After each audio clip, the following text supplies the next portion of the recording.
1948 میں یہ فیصلہ کیا کہ ہمیں انڈیا میں بھی مسلم لیگ کو جاری رکھنا ہے۔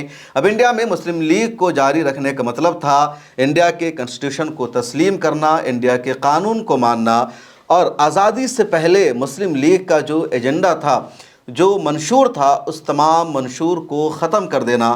مسلم لیگ کے رہنماؤں نے وہی کیا جو انڈیا میں رہ گئے تھے، انہوں نے انڈیا کے کنسٹیٹیوشن کو تسلیم کیا، انڈیا کے نظام کو مانا، اور یہ فیصلہ کیا کہ ہمیں انڈین مسلمز کے رائٹ کے لیے، انڈین مسلم کے حقوق کے لیے لڑنا ہے، کیسے بھارت کے مسلمانوں کو سیاسی نمائندگی مل سکے، کیسے بھارت کے مسلمان زیادہ سے زیادہ سیاسی طور پر باشعور ہو سکے، اس بات کے لیے ہمیں جد و جہد لڑنی ہے۔ اور اسی ایجنڈا کے تحت 1948 میں انڈین یونین مسلم لیگ کی بنیاد رکھی گئی۔ انڈین یونین مسلم لیگ کی بنیاد میں اہم ترین کردار ادا کیا قائد ملت محمد اسماعیل صاحب نے، ای احمد صاحب نے، پی کے کنالی صاحب نے، ابراہیم سلیمان سیٹھ نے، اور دوسرے اہم ترین رہنما نے۔ یہ سب مسلم لیگ کے ممبر تھے، جڑے ہوئے تھے، لیکن جب پاکستان نہیں گئے تو انہوں نے انڈیا میں ہی مسلم لیگ کو دوبارہ قائم کیا اور نام رکھ دیا گیا انڈین یونین مسلم لیگ۔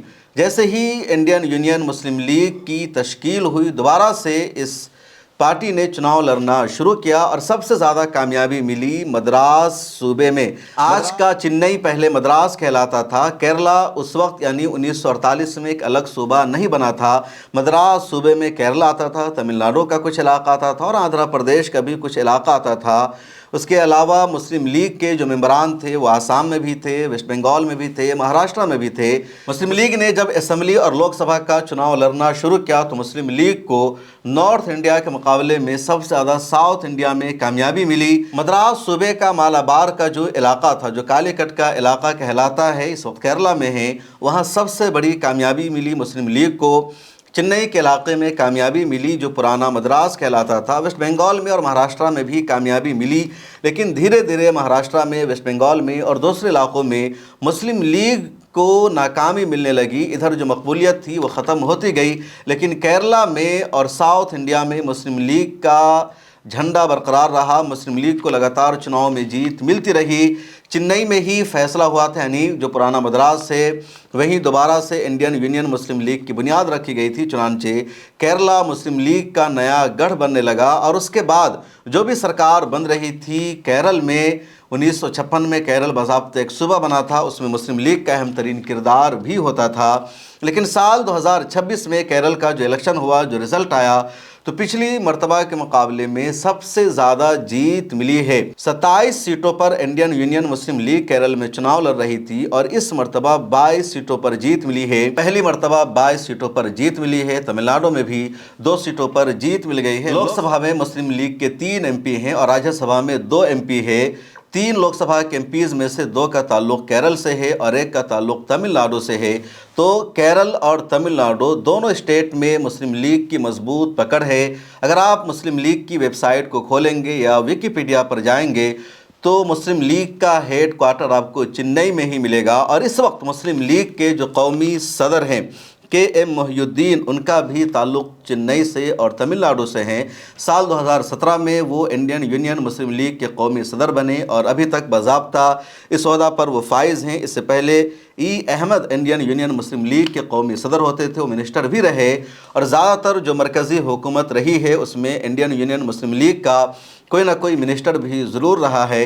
پچھلے سال مسلم لیگ نے دلی کے دریا گنج میں بھی اپنا دفتر شروع کیا، اس کا نام رکھا گیا قائد ملت بلڈنگ، اور عالیشان دفتر ہے۔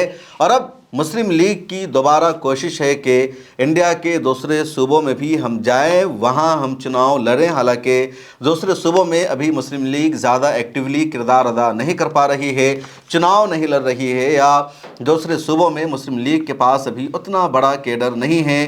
آزادی کے بعد مسلم لیگ کا کیڈر تقریباً پورے انڈیا میں تھا، دھیرے دھیرے مسلم لیگ سکڑتی گئی، اب دوبارہ مسلم لیگ مضبوط ہو رہی ہے، پاورفل رہی ہے۔ اگر دیکھا جائے تو انڈیا میں شروع سے مسلمانوں کا بھی ایک طبقہ ایسا رہا ہے جو چاہتا ہے کہ مسلمانوں کی اپنی لیڈرشپ مضبوط ہو، مسلمانوں کی قیادت مضبوط ہو اور مسلمان آگے بڑھے۔ لیکن جب 1970 کے بعد مسلم لیگ دھیرے دھیرے ساؤتھ میں محدود ہونے لگی، پین انڈیا میں اس کا کیڈر کمزور ہونے لگا، تو اس کے بعد آل انڈیا مجلس اتحاد المسلمین نے حیدرآباد میں اپنی مضبوط پکڑ بنا لی۔ اسی طرح 2005 میں آل انڈیا یونائٹڈ ڈیموکریٹک فرنٹ قائم ہوئی آسام میں اور اس کو جیت ملنے لگی۔ یو پی میں مسلم مجلس بنی تھی ڈاکٹر جلیل فریدی کی اور مسلم مجلس نے سیاست میں کامیابی حاصل کی۔ پھر 2014 کے بعد آل انڈیا مجلس اتحاد المسلمین جگہ جگہ جا کر چناؤ لڑنے لگی۔ ایک بار پھر انڈین یونین مسلم لیگ ایک بڑی پارٹی کے طور پر ابھر گئی ہے اور مسلم لیگ کو سب سے زیادہ لوگ پسند کر رہے ہیں۔ کانگریس کے ساتھ الائنس ہے مسلم لیگ کا کیرل میں، اور تمل ناڈو میں جو سرکار بنی ہے، نئی حکومت بنی ہے، جو نیا الائنس بنا ہے، اس میں بھی مسلم لیگ نے اہم کردار ادا کیا ہے۔ تو یہ مسلم لیگ کی پوری تاریخ ہے۔ پاکستان میں مسلم لیگ کی کیا صورتحال ہے اسے بھی جان لیجئے۔ مسلم لیگ تو اصل پاکستان میں ہی چلی گئی تھی، وہاں مسلم لیگ نے حکومت بنائی تھی۔ اس وقت پاکستان میں بھی پرانی والی مسلم لیگ اب نہیں بچی، مسلم لیگ وہاں بھی تقسیم ہو چکی ہے۔ نواز شریف نے الگ مسلم لیگ بنائی جس کو پاکستان مسلم لیگ نون کہا جاتا ہے، کچھ لوگوں نے علیحدہ مسلم لیگ بنائی۔ اسی طرح پاکستان میں ایک اور پارٹی ہے پاکستان مسلم لیگ قاف یا کیو کہا جاتا ہے، کچھ اور لوگوں نے اپنی علیحدہ پارٹی بنائی۔ تو مسلم لیگ جو 1906 میں قائم ہوئی تھی، ابھی تک وہ پارٹی برقرار ہے، لیکن اس کا سسٹم بدلا ہے، نظام بدلا ہے، کنسٹیٹیوشن بدلا ہے۔ انڈیا میں جو مسلم لیگ ہے اب وہ IUML کہلاتی ہے، پاکستان میں جو مسلم لیگ ہے اس کا الگ ایجنڈا اور الگ ہدف ہے، لیکن ایک بات کامن ہے، مسلمانوں کے حقوق کے لیے لڑنا، مسلمانوں کو سیاسی طور پر مضبوط کرنا، کنسٹیٹیوشن میں مسلمانوں کو مکمل طور پر نمائندگی ملے، اس کے خاطر جد و جہد کرنا۔ اور آج بھی مسلم لیگ اسی ایجنڈا کے تحت چناؤ لڑ رہی ہے، اور اسی وجہ سے مسلم لیگ کو کیرل میں اور دوسرے صوبوں میں کامیابی بھی مل رہی ہے۔ اس ویڈیو میں اتنا ہی۔ آپ کی کیا رائے ہے کمنٹ سیکشن میں لکھیے۔ مجھے دیجیے اجازت۔ ملا ٹائمز کا کام اگر آپ کو پسند آتا ہے تو ہماری ممبرشپ اور سبسکرپشن لے لیجیے، ڈسکرپشن میں لنک موجود ہے۔